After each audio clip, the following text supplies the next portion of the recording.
నన్ను కొడతాను అనకూడదు కదండి.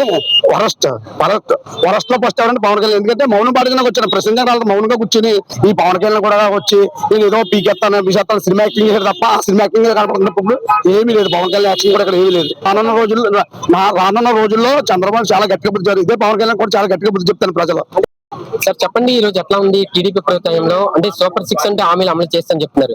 మరి ఈ రోజు పబ్లిక్ లో ఎలా ఉంది? మీరు పబ్లిక్ లో కూడా తిరుగుతున్నారు. గత ప్రభుత్వంతో పోలిసి ఈ ప్రభుత్వం ఎట్లా ఉంది? ప్రతి ఊర్లో చూస్తున్నాం కదండి. ప్రభుత్వం నుంచి ప్రతి ఊర్లో ప్రజలు చూస్తున్నారు. ఏముంది? ఏమీ లేదు. ఏముందండి? ఎక్కడ పడే దాడులు, అమ్మాయిల మీద రేపులు, మనుషులు కొట్టాడు ఈ తప్ప డెవలప్మెంట్ అనేది ఈ రాష్ట్రంలో ఏమీ కనిపించలేదు ఎక్కడ కూడా. ఈ పవన్ కళ్యాణ్ కూడా వచ్చి నేను ఏదో పీకెత్తాను బీసేస్తాను సినిమా యాక్టింగ్ చేశాడు తప్ప ఆ సినిమా యాక్టింగ్ కనపడుతున్నప్పుడు ఏమీ లేదు. పవన్ కళ్యాణ్ యాక్షన్ కూడా ఇక్కడ ఏమీ లేదు. అన్ని అమలు చేస్తామంటారు. ఏమీ లేదు. ఒక్కరు కూడా ఏమలేదు. ఏమీ అమలేదు. ఏ సూపర్ 6 కూడా ఏం జరగలేదు ఇక్కడ. ఈ రాష్ట్రంలో ఏ పేదలకు కూడా ఏ పథకాలు అందట్లేదు.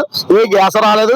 ఏ బస్సు లేదు. ఈ ఆటో కూడా ప్రజలందరూ చాలా ఇబ్బంది పడుతున్నారు. ఈ రోజు ఆటో ప్రజలు కూడా అందరూ. అంటే ఒక గవర్నమెంట్ అంటే అభివృద్ధి చేసే విధంగా ఉండాలి. కానీ ఈ రోజు అభివృద్ధి చేసిన దాన్ని కూడా నిర్లక్ష్యంగా ఈ ప్రభుత్వ మెడికల్ కళాశాలను ప్రైవేటీకరణ అంటున్నారు. ఈ ప్రైవేటీకరణ సంబంధించి మీరు ఏం చెప్తారు? వీళ్ళు రెడ్ బుక్ రాజ్యాంగం నడుపుతున్నారు తప్పండి. అంబేద్కర్ రాసిన రాజ్యాంగాన్ని అయితే ఇక్కడ ఏం నడిపించలేదు. ఈ రెడ్ బుక్ రాజ్యాంగంలో మొత్తం అందరినీ వేసుకుంటూ పోతున్నారు, జైలు వేసుకుంటూ పోతున్నారు, ప్రెసిడెంట్ జైలు వేస్తున్నారు.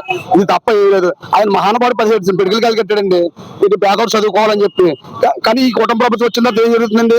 ఇట్లా ప్రైవేటీకరణ చేసి జైబులు నింపుకుందని చూస్తున్నారు తప్ప ఏమి లేదు. పేదవాడికి మంచి జరిగే పరిస్థితి అయితే ఏం కనపడలేదండి. లెక్కర్ కేసు అంటూ కూడా ఈ రోజు తెర మీద తీసుకొచ్చారు. జోగి రమేష్ అంటే ఒక జోగి రమేషే కాదు, ప్రభుత్వం పైన వైసీపీ పార్టీ పైన కూడా బురద జల్లే ప్రయత్నం చేస్తున్నారు. మరి ఇది ప్రజలు ఎటువంటి నమ్మే పరిస్థితులు ఉన్నారా?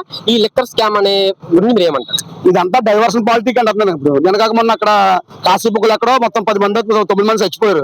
అలాగే ఎక్కడ పడితే గుళ్ళోని ఎక్కడ పడితే సంవత్సరాలకు గోడ కూలిపోయింది. ఇటువంటి అన్ని కూడా డైవర్షన్ చేయడానికి తప్ప చంద్రబాబు చేసేది ఏమి ఉండదండి. ఇదంతానే అందరికీ తెలుసు. ఎవరన్నా లోనేసాడు ఇది పక్క దారి పట్టించడం ఇది తప్ప ఏమైనా చేసింది చంద్రబాబు.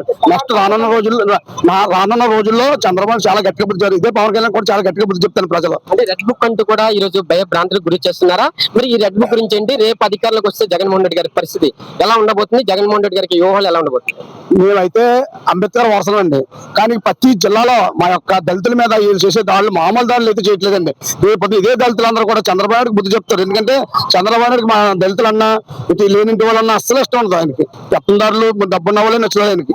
మాకలాంటి దళితులు కానీ లేనింటి వాళ్ళని ఎవ్వరూ నచ్చరు. ఎందుకంటే రేపు పొద్దున రానున్న రోజుల్లో జగన్మోహన్ రెడ్డి గారికి మళ్ళీ 11 సీట్లు కదండి. ఇదే 11 150 అవుతాయి. మళ్ళీ ఏదో ఎటకాలు ఆడుకుంటున్నారు, సినిమా జోకులు వేస్తున్నారు జగన్ గారి మీద. జగన్ గారు చిన్న కాన్సెప్ట్ కాదు.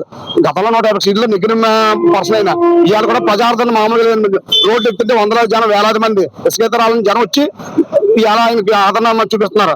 ఇప్పుడు రానున్న రోజు ఇదే ఆదరణ 40% ఓటింగ్ 45% 50% అవుతుంది.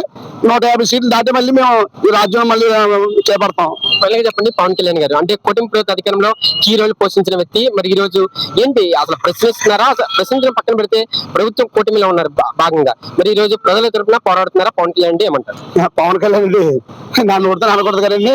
వరస్ట్ వరస్ట్ లో ఫస్ట్ ఎవరంటే పవన్ కళ్యాణ్. ఎందుకంటే మౌనం పాడుగానే వచ్చాను. ప్రశ్న వాళ్ళకి మౌనంగా కూర్చుని మాల వేసుకుని జోలు లేకుండా గుళ్ళు చుట్టూ తిన్నా తప్ప పవన్ కళ్యాణ్ దేనికి పనిచేయడు. రాత్రి మాటలు పొద్దున కూడా ఉండవు. రాత్రి మాటలు పొద్దున మాటలు రాత్రి ఉండవు. ఆయన చేసే ప్రభుత్వం అది ఇప్పుడు సీఎం గారు చేసే పరిస్థితి అది.